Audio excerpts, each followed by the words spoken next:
I think it's kind of sad, and I think this is a good point to talk about that so many artists only talk about the shows that went well, because Yes. I know I will not say an artist name now. I said that in the stream once, and after that I thought, yeah, it's not that cool to talk about that. But I talked to Figure, Figure. Yeah, of course. And he told me some stuff about some shows that he played with someone else. Doesn't matter if it's like recent or back in the days, but it's from an artist you expect to definitely sell out shows. And he was on tour with him, and half of the tour was like they even had to cancel like a quarter of the shows, and the other quarter was like really shitty shows. But obviously the artist only posts like the sold out shows, the really big shows, the shows that look amazing.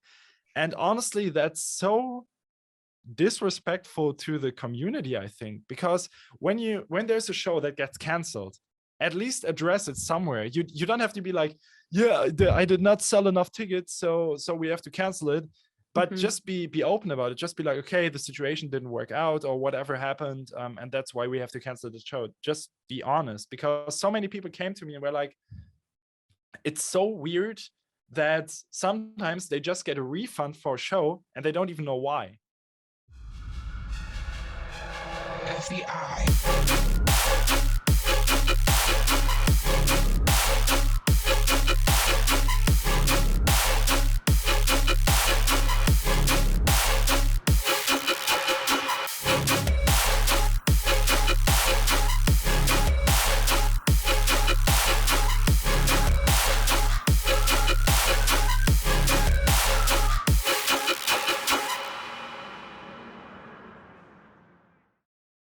It is 11:46 a.m. here. So what time is it in Germany right now? It's 7:46 p.m. Okay. Yeah. Yeah, we're mid work day right now. I'm like taking my lunch break, working from home. Yeah, we did a lot planning today for the label and everything, so it was kind of a chill day. But then, as you said, it just happens when something is 5 minutes late, then everything just moves back. And yeah, but I mean, the interview now is pretty late anyways for me, so that's kind of good. Yeah, thanks for accommodating with our American schedules. Yeah, my pleasure. My pleasure. We wish we were in Germany. Oh, really? Why? we love Europe. Yessie and I do Europe trips every year, and really, there's something about it over there. I don't know. It's just fun, I think it's mainly the architecture that's pretty cool. That's what I was gonna say. Most people that I show like pictures from our cities and everything are like, this looks so beautiful, and I'm like, yeah, that we are used to it, I guess. Yeah. Well, not even that. I also feel like there's just a lot more culture there, whereas here in America, obviously, I feel like there's like no culture at all. All it Our is culture is like Chick-fil-A. frats and sororities and chads and brads and like. That's actually one thing I noticed like on the America tour, that it's really hard. I think in LA there's some kind of culture with all the music going on and the artists and everything that happens there. Yeah. So when you're in LA, it just feels like there is some culture, and I don't know, it evolved out of something, and everything else feels, not trying to be rude or anything, but it feels artificial, kind of. Yeah. No, totally. So yeah, I think that was actually my biggest problem in America, that I wasn't able to feel home at all. It was really, it was hard.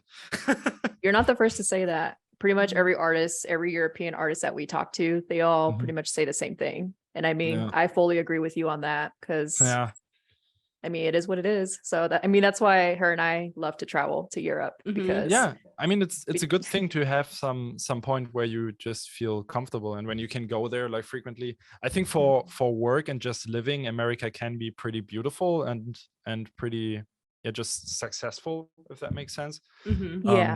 But I would not be able to survive there, I think. Yeah, and I mean, there are a lot more opportunities here, but I think most people are so caught up in the workforce. Like, I have to have a 9-to-5 job to be successful, and then I have to climb up the corporate ladder, and people forget that like you have a life to live. So like you should go see the world instead of just slaving away at some other people's companies and like letting other people pursue their dreams. You're basically working for someone else so that they can live their dreams. So it's like, that's not for us, No. I think so, yeah. But the one thing I like the most about America is the people. Like everyone is so nice and open. Yeah.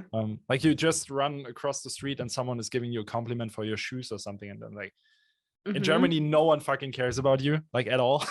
No, literally. When I took my mom to Europe for the first time in 2019, and like we went to Barcelona and we got on the train from the airport to downtown. Yeah. And we sat next to someone and she started like trying to talk to them, like, hi, how's it going? And like they just looked at her. They were like, yeah, everyone will be like, yeah. And then I was like, Mom, like you don't really chat strangers up in Europe.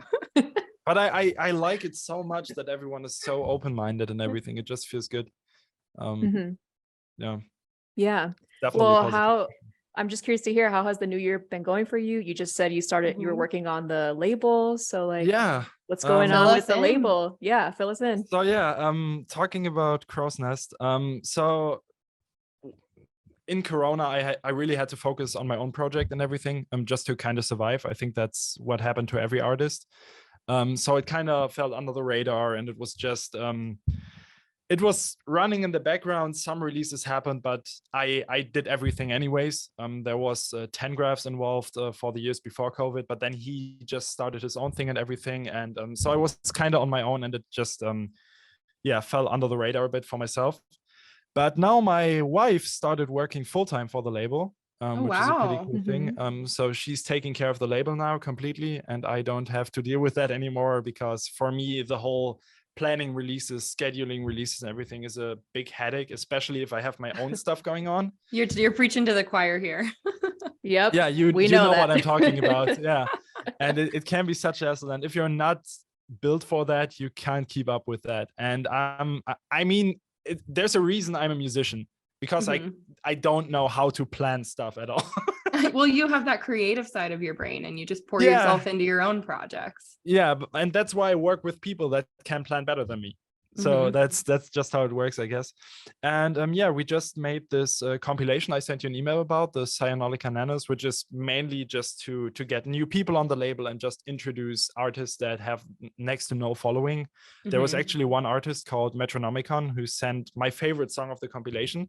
And before the compilation, he did not even have an artist name. Oh, so you guys created the Spotify for him too, as well. Yeah. And with my wife, Scarlett is her name, so I can just say her name. Yeah, it makes more sense. Ska. She kind of helped him to just build his brand and everything, and he got some friends to help with the name, and we made that in like 2 months. Wow. And it worked out amazingly well. His branding is amazing now. He's called Metronomicon, which is a pretty cool name, I think. His music is amazing, and it was pretty cool to welcome like such a new artist that doesn't even exist to the label. It was a pretty cool feeling. And today we planned our next compilation, which is it was supposed to be yearly, but again, there's so much talent out there too, though. Like we have that same problem where we have one compilation a year, but there are talks about having 2, just because we love so many of the demos that we get, and like it's hard to give each of those a single slot with the calendar. Yeah, and most of the time, the artists that you are not able to reply or to give them a pass, they are pissed, and you don't want to do that because you actually like the music. So it's hard. I get that. It's hard, yeah. But yeah, that's it so far. So we are planning the second compilation, and we are just planning releases through the year, and just some single stuff, and just what a label does. I think what we always want to do is we want to have some more kind of story and red line through everything, instead of just having releases after release. Right. So that's something Ska takes care of, and does it pretty well in my opinion. The first compilation she did now was pretty successful, especially for these new artists, and the visual style was amazing, so we found that as well. And it's just Crowsnest 2.0, I think, which is pretty cool. We really liked, I think it was the Trox song, Chemical Choir or something like that. Yeah, the drum bass one. Yeah, he's insane. That was so sick. The second drop, I loved like the hard dance kind of influences. And then like it. Iman, I think it was. His one as well, we really liked. Yeah, he's getting some attention in America at the moment, right? Like I see his name popping up here and there, so that's kind of cool to have him on there for sure. Yeah, absolutely. I listened to the whole comp, and I think it's really cool that you're giving these guys a platform to showcase their music and their creative side and everything. And I loved the press release and everything. And awesome. Thank you so much. Yeah, what you and your wife are doing is amazing. So I'm excited to see where this label goes. She's doing it now, so I'm free. So there you go, right? You're focused on INHUMAN, which is it. You've had INHUMAN for a full year now, right? Well, last year was your full year, right? Like your first full year. Okay. Yeah, correct. Yeah. And how is it? Like, give us the rundown. I know you recently got back to Europe. Like, what's happening with your project? So I think the elephant in the room is why I did the rebranding. Like in general, I think we did not talk about that yet, so I can address that here if that's cool. So many people are asking me this, and I can never do like a full answer. So this could take a minute now. Yeah, well, we have time. it's mainly, so it started because at the end, and that was before COVID hit. So it was not a result of COVID. Many people thought, no, now he has time thinking about it. Corona, now he's changing the project. That wasn't it. Right before Corona, Corona hit, I had a pretty bad burnout because I was so focusing on the project, and there was like the first Subsidia compilation, and I was pushing myself to write a song in like 2 days because they asked me and stuff, and it was just a lot of stuff happening for the project, and I always felt like it's not 100% what I want to do, but I wrote with it because of money. Let's be fair. I have to live from something. This was my full-time job, and I have to think about, okay, is it clever to drift away from the initial Code Pandorum project as much as I want to do, or should I keep doing these, okay, I make Marauder sudden death type death step songs. It worked out, but for me personally it did not work out. And then when I was able to think about that a lot, so I was like, okay, I have to change something, but I wasn't sure if I just rebrand the project, if I start something completely new. And then I thought about that a long time, and in that time I was in a pretty toxic relationship too, and a lot of the memories from the Code Pandorum project were tied to these memories. So it was, the whole project had like this bad shade for myself, like on top of it. So I was like, okay, I have to do this now. Luckily for me, Corona hit then, and I had the time to think through everything properly, to plan out everything. The Cannibal team came to me and asked me to do a remix. I asked them, can I do it with the new project? Would you be cool with that? And John Apache and Black Tiger Sex Machine, I think his name is Mark, I was communicating with, they have been supported like from day one. So that was a big help for me as well, to just be like, okay, I got the support from these people that I follow for a long time. They like my stuff, support me all the time, and I can do that now. And then I just was like, okay, I have to build a concept. I wrote down a lot of notes. I have like a whole world building in my head, and that will pretty much happen and see the daylight with my upcoming album. Oh yeah, and you guys know about the album already because we have talked a little about sneak preview. Pretty sick, by the way. Love like the story it tells, the artwork. Like, who does all of that? Like all of your artwork, because it's insane. His name is Casey, Kasaey. He's from do you know the club Le Bikini? Did you hear from it? It's somewhere in France. I think in Toulouse. It's in Toulouse. Oh, fun. Oh, I want to go there. And he's from there, and I met him at a show there, and he took care of the artworks now. But I have to tell you actually that the art direction changed again. Oh, again? Yeah.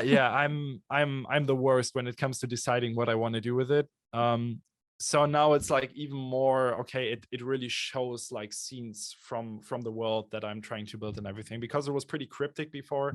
I like that, but now after America, I just moved on again and changed my mind about that stuff, and we're working on that at the moment.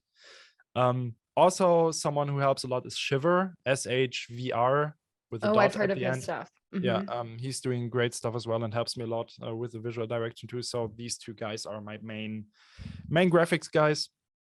And Amazing. that's at the moment the plan. First single is coming in February now, finally. Ooh, nice. and then it just keeps going through the year. We try to do as many singles as possible. We talked about it already, you know that. Yeah. Just to kind of try to roll with the Spotify algorithm and just doing the best for that, because it's so many different genres. It's really hard to be like, okay, I do 3 singles now, and I don't know how to market everything else on the album, because I think there's not a single song that has the same genre as the one before. So it was kind of hard to decide what to do at the end now. But talking to a lot of people, I think this makes a lot of sense for the release itself, to just give the singles that have like a really big identity the spotlight they deserve. So it's more like single releases turning into an album at the end. Yeah, absolutely. And I mean, I feel like the Spotify game changes like every year, you know, every day from now, it'll probably be different. Yeah. Like I think it was one of the albums we did, like maybe the Blasso album or something last year, where we had 3 singles and then we rolled them into the full album. Yeah. And people were like, why are labels doing this? And you have to explain to them like, well, each single needs its own attention, and that's the ramp that you have. And then you bundle them into the album, and those singles are ideally driving more traffic to the album as well. That's the plan. Yeah. Yeah. So we will see how it goes. I mean, it's all learning, I guess. It's all a learning process. Before the Code Pandorum albums, I had like 4 album releases already, but they were like completely self-released and rushed at the end, because again, I had to change my art direction like a week before release or something. It still worked out somehow. So I have my following, that my cult following, that kind of just follows what I do, which is a good thing. So I can have a bit of freedom, I guess, when it comes to scheduling that stuff. That helps me a lot to not break my head too much, I guess. That's the beauty of it, right? You can, if you decide next month you want to put out a different single, I mean, you can. Yeah, absolutely. So how many tracks in total are in the album? I think it's 13 now. 30? I thought you said 30 at 13. first. 13. I was like 30. It sounded like you said 30 songs. Yeah. I was like, so it's 98 an LP. songs now. Like that's no album. Yeah. No, it's 13 songs. 13. Yeah. It's like a 24-hour listening time total. Yeah, absolutely. Yeah. When you fly to Australia and back and listen to music, you can listen to the album. Right. You're like, it's meant for long playing. Right? My God. Yeah, I was about to be like, good Lord, 30. Yeah, brother. Actually, my Lovecraftian Horrors album. So that was the first album that had like a pretty good traffic.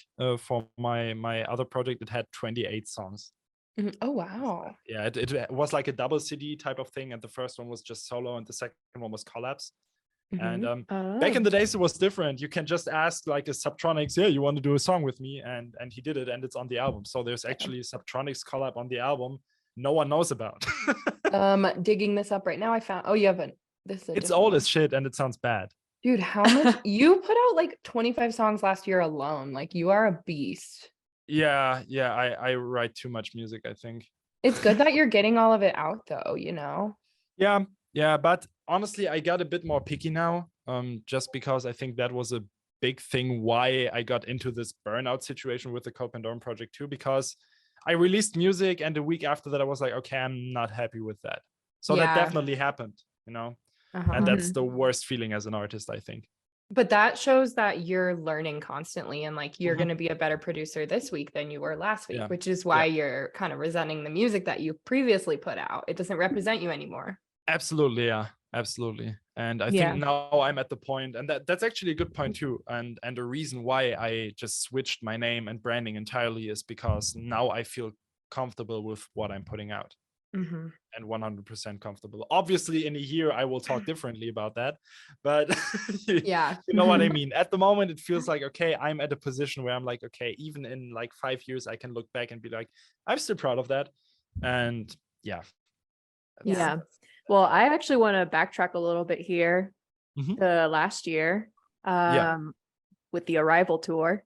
Yeah. So I remember you had tweeted in your 2022 recap that, you know, someday you were going to talk about, you know, what went wrong and so on and so forth. Maybe now's the time that you can tell the listeners what happened with the tour, why it was postponed. Maybe now's the time. Yeah. Oh my God. If you're comfortable. Yeah, you want to cut deep. I see that.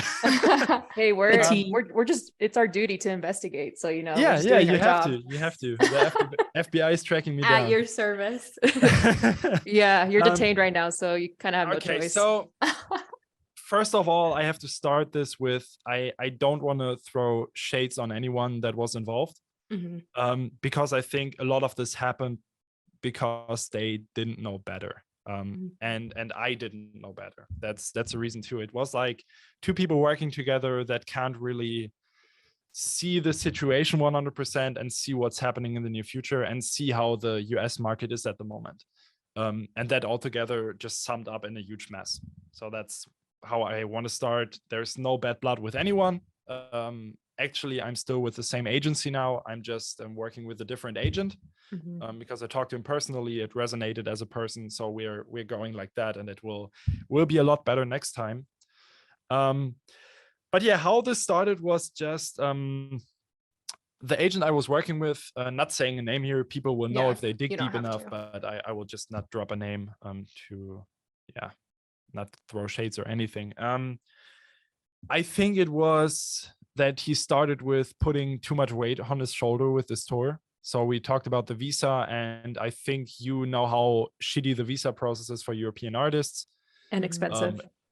Expensive, yeah. Especially with the situation at the moment. It's like you kind of have to expedite the visa. So it's literally $7,000 for a visa, which is just, that's literally the money you get from a tour as a new artist. Like it's just gone right away when you play like 20 dates or something. It's insane. And yeah, we worked out this visa and everything, and we had to expedite it. So it was 7,000 down the drain pretty much already. Of course, you get it and recoup it and blah blah blah. You know how it works. Yeah, but you still have to think about hotels and flights, transportation, food, everything. Correct. Yeah, insurance. And we had a situation that we got promised a place to stay, and it was locked and everything. It was all good. It looked good and everything. We were promised that they will take care of the flights and scheduling and also the marketing and everything. And I'm not sure if that's an American thing, but it kind of feels like this. You guys don't really want to address when you have too much weight on your shoulder. Like you don't want to come to someone and be like, yeah, I think it's a bit too much. Can you please help me with that? Like, I'm overwhelmed. I recognize the problem. Many people I talk to are like, yeah, I think that's just us Americans. It is. It's nose to the grindstone mentality. It's that corporate mindset. I think so. And I'm the guy, I'm like, okay, if I was the same a long time, but from the story I actually learned that that's not how it should be. Like, if I need help, I need to ask someone, otherwise I will fucking die. Yeah. So this situation happened. And no one, because I was like, maybe I was a bit naive there, but I was like, okay, they told me they take care of that, so they will take care of that. You trusted them. And 4 days before the tour, we had no flight, no hotel, no accommodation, no ticket links whatsoever. We had, and it was the plan to take my wife with me because she just started working for me. She wanted to get into the scene. She also wanted to take care of like the planning stuff that happens during the tour, and just want to work from there as well. It just made sense. But now we are in a situation. We planned a 2.5 month tour, and the flights are $2,500 per person. Oh my god! Yeah, from Germany to America. Yeah. And so the tour pretty much started with like $12,000 down the drain. Holy crap! And I already knew, okay, if I think positive, we might make like 6,000 to 7,000 with the tours aligned. Right. I did not think about America having the worst inflation I've ever seen, paying $15 for a frozen pizza. Dude, for real. It's gotten so bad. Like, my rent went up like $250 a month just in the last month. What? Yeah. We're both paying almost $2,000. If you're comfortable saying that. I pay $1,750 a month for a 1-bedroom. Yeah, and then mine's like $1,830 or something like that. That doesn't even include utilities, water. Utilities and Wi-Fi and water and all that are another like almost $300 a month extra. Oh my so that's why we work day jobs. We can't do music. Like, music is not going to pay my bills. You know, okay, this is me and my parents' house, but we are kind of splitting what we have to pay monthly to pay the rates that we had to pay because of buying and blah. I'm paying $650 a month. Bro, I would be balling out. I would be in Europe right now, literally. I have 80 square meters. So I don't know. I think that's pretty big. I don't know how big your rooms are and how the difference is square meters and how whatever 861 square feet. That's big. Mine's only like 670 square feet. Yeah. And mine is about the same. 650. Oh my gosh. But I mean, it's nice though, because like I have a hot tub here, I have a pool. It's an apartment, sick. But like, Yeah, obviously nice, I don't have that. I just have a shitty basement as my studio, you know. And you have money now. No, well, maybe not after the tour. yeah. It's, I mean, it's not that I'm rich or anything from the music. It's just that I can live from it okay-ish, you know. And I'm just happy that this is kind of my house. So in the future, I don't have to deal with that shit and blah blah blah.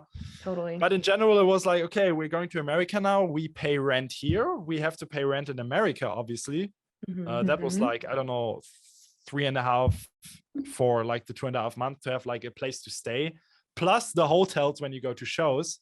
Oh my gosh. Because no promoter is open to pay like flights or accommodation anymore. No one is doing that in America now. No, that's way too much to ask. What are you talking about? How can you ask like for 1,000 for a show plus a hotel? How can you ask for that? Who does that?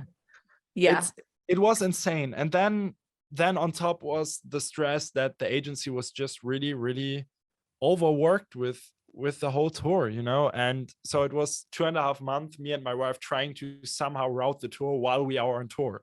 And then you're taking the role of the agent probably. They try to do their best, you know. They really listened. Like there was a point we met my agent and he was like, okay, can you please tell me what went wrong? I really want to work on that. And my wife was like, okay, you really want to hear what I have to say, or like the full truth, or you want me to not say anything? And he was like, okay, let's talk about it. And I was playing the show. It was Dubstep Massacre in Chicago.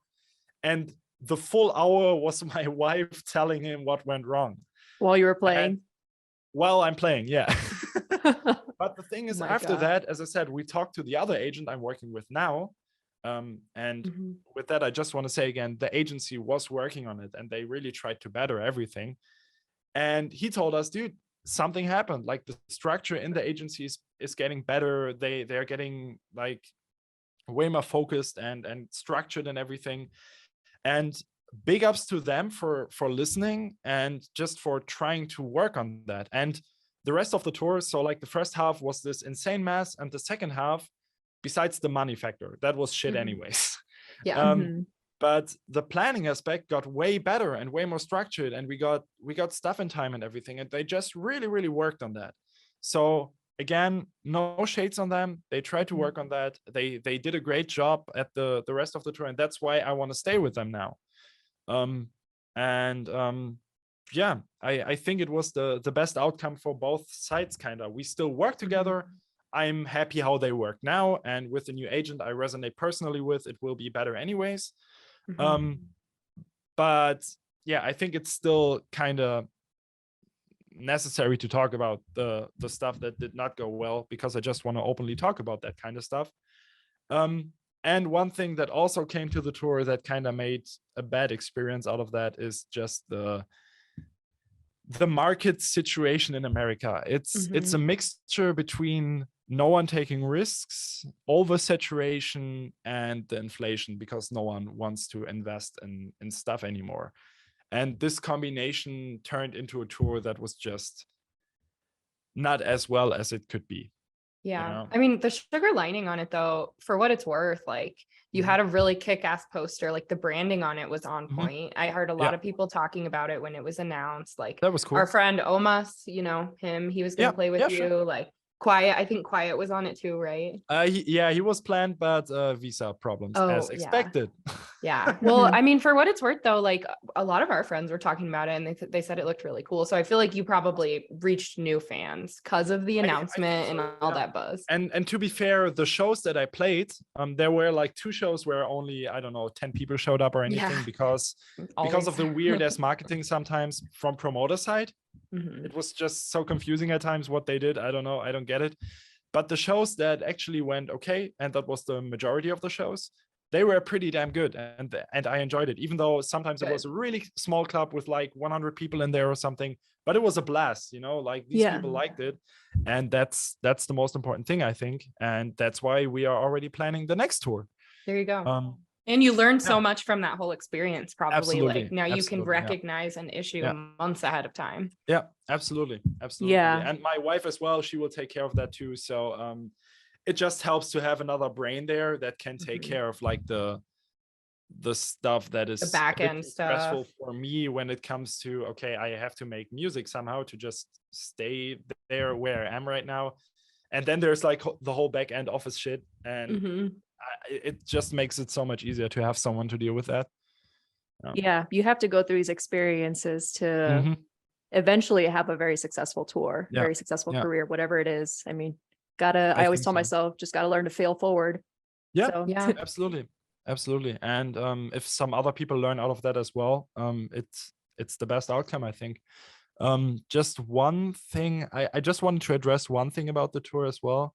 Oh yeah, I think it's kind of sad, and I think this is a good point to talk about that so many artists only talk about the shows that went well, because I know, I will not say an artist name now. I said that in the stream once, and after that I thought, it's not that cool to talk about that, but I talked to Figure, Figure. Yeah, of course. And he told me some stuff about some shows that he played with someone else. Doesn't matter if it's like recent or back in the days, but it's from an artist you expect to definitely sell out shows, and he was on tour with him, and half of the tour was like they even had to cancel like a quarter of the shows, and the other quarter was like really shitty shows. But obviously the artist only posts like the sold out shows, the really big shows, the shows that look amazing. And honestly, that's so disrespectful to the community, I think, because when there's a show that gets canceled, at least address it somewhere. You don't have to be like, I did not sell enough tickets, so we have to cancel it. But just be open about it. Just be like, okay, the situation didn't work out or whatever happened, and that's why we have to cancel the show. Just be honest, because so many people came to me and were like, it's so weird that sometimes they just get a refund for a show and they don't even know why. They don't get an email statement or a tweet or anything. That's just it's weird. Just like that's unforeseen circumstances. We have to cancel the show. Yeah, and people that know about the scene know that it's because of the industry. And if no one is talking about how the industry is shaping and how there's just a few artists that basically have the industry in their hands, how can it get better? Exactly. You know what I mean? There will never be a change. It will get even worse, maybe. And that's kind of annoying. And that's why I definitely openly want to talk about like those things. And that's why I made that post initially about the tour being stressful. Yeah, absolutely. And I appreciate you bringing that point up too, because that's, something that people need to realize is like touring is not glamorous. Like artists are having to, you play a show at 11 p.m. You're at the airport at 1 a.m. You're flying out to the next place. You're going on no sleep. You're not getting paid for it. You're losing money touring most of the time. And someone who I want to give a shout out to is actually Mad Girl, because she posted about that a couple weeks ago on her social media. She was like, no one ever talks about the smaller shows or the shows that only have 50 or less people at them, but those are some of my favorites. And she posted like a group photo of it and stuff. So I think it's great that you're aware of that and trying to actively talk about it. Because I saw your tweets, like you're always on Twitter talking about those things. And how are we supposed to get better if we're not open about it? Exactly. And usually I try to keep my project really project focused, like on the other social media apps where I like announce stuff. But Twitter is like the one thing where I'm like, okay, I would just say whatever I think. And sometimes it works. Sometimes people try to bash me, but I'm kind of standing over that, I know where I'm sitting. I know that I'm not the biggest artist on earth on anything, but I have my standpoint somehow. I know how my production is and everything. And if someone tries to talk shit, I'm just like, okay. Yeah. I mean, fine. Like what could they talk shit about? I guess your personality, but not your production. Yeah. And I never try to be disrespectful or anything. I always try to be like, okay, I see the other side as well, but this is still my opinion somehow.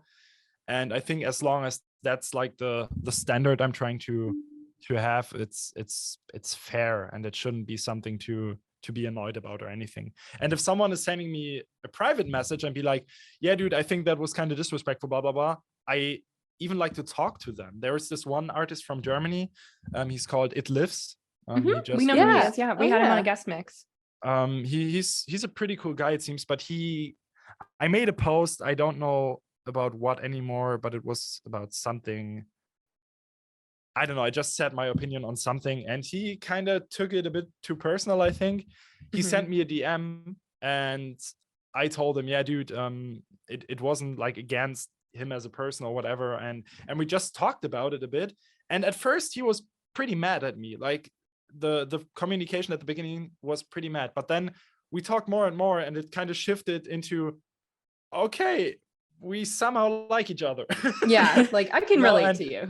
That's just how it can be, I think. And he's an amazing artist. He's doing great stuff. Actually, he's playing a show in Nuremberg really soon, and I'm joining that show, like just visiting. Cool. Oh yeah. So that's a pretty cool thing, and I'm excited for that. And yeah, supporting small artists can never be bad, I think. Absolutely. And then when they get big, they'll remember you. That's it. Well, back to the point of like throwing those small shows. One of the biggest, like, so Chrissy and I, we recently got into artist management with our business partner Joe. Nice. And they're all small artists. Like, we want to pick up, like, if we see like the next big thing, like, you know, we picked up some of these artists that we're really excited about. We see a lot of potential. We know that starting off, they're going to play shows where it's only going to be like 10 people or maybe even no one, you know. But the biggest takeaway for any smaller artist starting off is that you have to give the same energy for these smaller shows. Like if you're playing at Lost Lands and then you play like a small room, like I don't care if there's only 5 people in there or if there's no one, give the same energy as you would at a big festival, because those 5 or 10 people are going to remember you.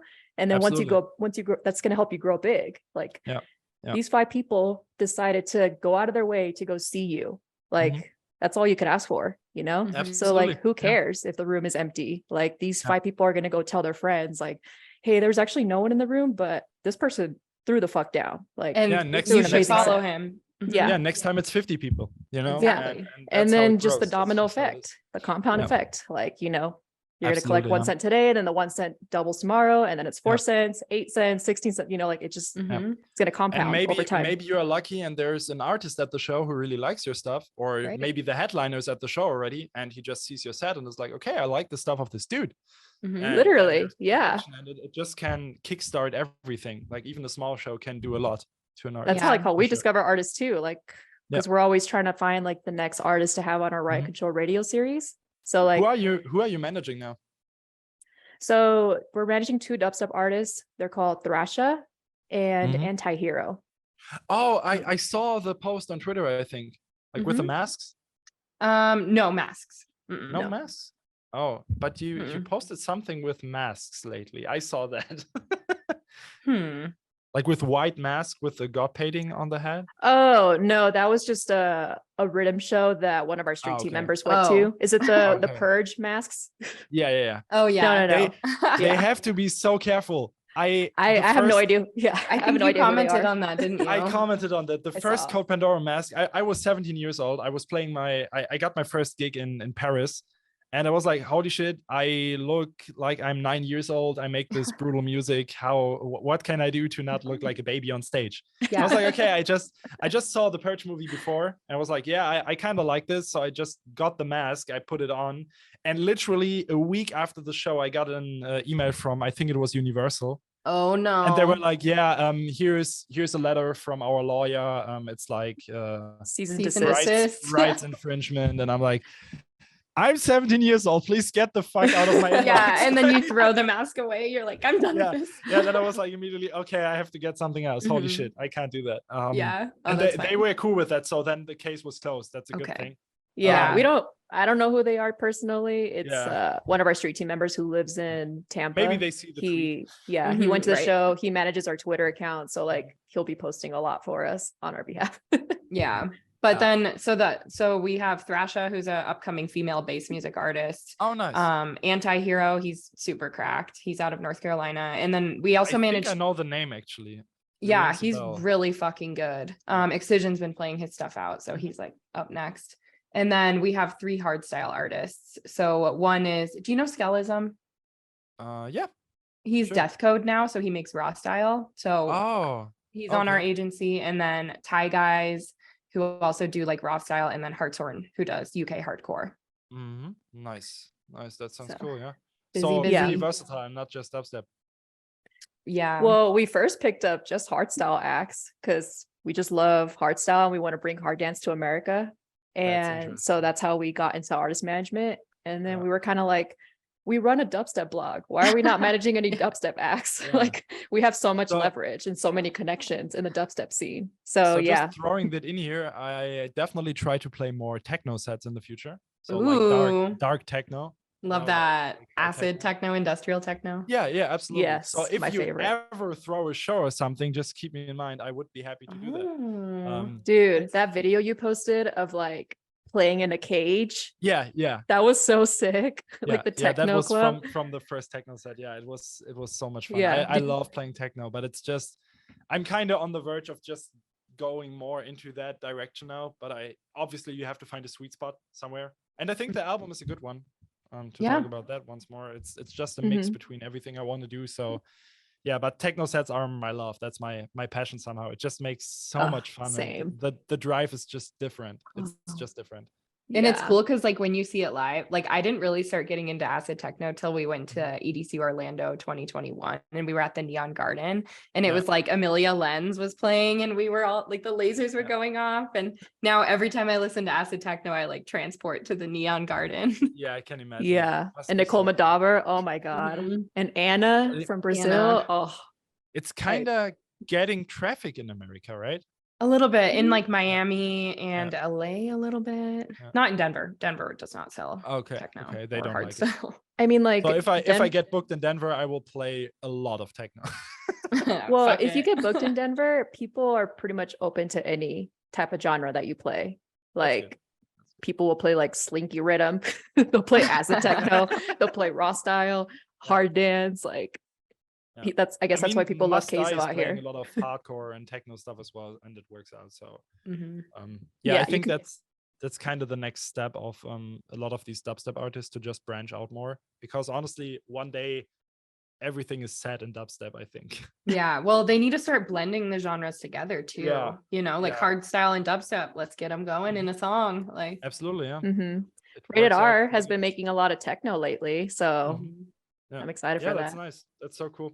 I like to hear that. And Wooly just released like a bass house remix of Laser Beam or something. It's so weird, but Stumpy. I like it, you know. Yeah, Stumpy, right? That's Stumpy. That's the name, Stumpy Laser Beam remix. Well, we only have a little bit of time. I want to get into some of these submitted questions for you. Yeah, sounds good. So we'll just kind of run through them. We only have a couple. So this is I speed run them. Yeah, speed run these. It's a lightning round as well. We have 2 lightning rounds. Doom Thesis is asking, how do you keep going even though your friends don't like the music you make? That's a hard one. I think the thing for me is that because music and the music I do and the sounds I create and everything is such a big position in my life, it just turned into the I don't want to call it problem, but into the situation that I only surround myself with people that like similar music and everything. So it's more like, okay, if I show someone a song and he doesn't like it, it feels more like a criticism, if that makes sense, instead of just okay, I don't like that stuff, please turn that shit off. It's more like, okay, I like this type of music, but it's not, something is missing or whatever. And most people I'm surrounded with know a lot about music. I mean, there's some people that only listen to metal music, but I listen to that too. So music has such a big position in my life that the people I'm surrounded with really feel that just like me. And I think that makes it a lot easier. So if someone is listening to a different genre of music, he's still that much into music to understand what I do, if that makes sense. The feedback's like more constructive than taste. Yeah. I think so, yeah. So that makes it pretty easy to surround myself with the people I'm surrounded with. You are who you surround yourself with. Correct. And I don't say shit on your friends now, like just throw them away or anything. Don't do that. Don't Throw be them that out. guy. Take out the trash. Yeah. All right. Well, next one here. Leo_003. He wants to know how many collabs are in the upcoming album. There is not a single collab with another producer, actually. Really? They're all originals.